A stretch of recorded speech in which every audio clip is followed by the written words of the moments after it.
When Dennis Brown died on July 1, 1999, music producer Mikey Bennett paid him the ultimate compliment. "He was the best thing that happened to a reggae song," Bennett said. Brown was just 42 when he died. Many people could not believe he was that young given his long career. He inspired older singers during his stint at Studio One in the late 1960s. A new wave of roots vocalists who emerged during the 1970s, and dancehall's elite singers of the 1980s. Bob Marley, it is widely reported, idolized Dennis Brown. Veteran artist manager and booking agent Copland Forbes, who worked with both artists, recalls approaching the world-famous engineer Alex Sadkin to help guide Brown's Foul Play album for A&M Records in 1981.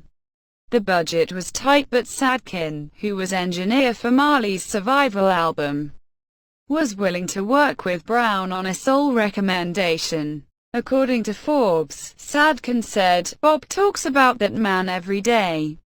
Most Jamaican singers are influenced by Brown. Some started their careers sounding like him: George Nooks, Junior Delgado, Frankie Paul, Richie Stephens, and Luciano." In a 1997 interview with the Jamaica Observer, Delgado spoke about Brown's range as a vocalist. "There's nobody like the boy wonder, UNUH. UCD Brown now, BWOY. Is J.U. Simon Wonders." Dennis Brown's recording career started in 1968 with Derek Harriott, who produced Lips of Wine, his first hit song. He moved on to Clement Dodd and Studio One, where his prodigious talent shone on songs like No Man is an Island, Walk a Mile in My Shoes, If I Follow My Heart, and Little Green Apples. In the early 1970s, Brown was prolific. He recorded hits for a number of producers a la Walton Ellis, but his sessions with two of them stood out: Nini Holness and Joe Gibbs. Brown considered Holness the best producer he worked with. They created magic on Westbound Train, Cassandra, Africa, Wolf and Leopards, Whip Them, Jar Jar, and No More Shall I Roam. His partnership with Gibbs lasted 10 years.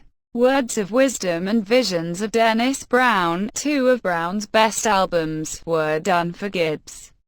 Love Has Found Its Way, one of 3 albums he did with A&M, was also produced by Gibbs. The early 1980s heard him teaming with Sly and Robbie on a number of quality songs, including Sitting and Watching, Have You Ever, and Revolution. Later that decade, he and Willie Lindo fashioned the mellow Inseparable, arguably his last great album. By the 1990s, rumors that Dennis Brown was a full-fledged drug addict were rife. Most of his productions from the period are mediocre and live performances generally substandard. He never got the international acclaim Marley, Burning Spear, Peter Tosh, or Bunny Wailer enjoyed. In fact, Brown's biggest commercial successes were Money in My Pocket and Love Has Found Its Way. There can be no denying his impact. In 1998, Mick Hucknall of Simply Red covered Stay at Home as Ghetto Girl for Sly and Robbie's Grammy-winning album. In 2010, Junior Gong and rapper Nas sampled his Promised Land for their song Land of Promise. Jar 9 covered Bloody City last year, and Have You Ever was covered, also in 2016, by British singer Marsha Ambrosius. Dennis Brown is interred at National Heroes Park in Kingston, a gesture that was criticized in some quarters as undeserving. His funeral at the National Arena drew a full house of fans, public officials and artists.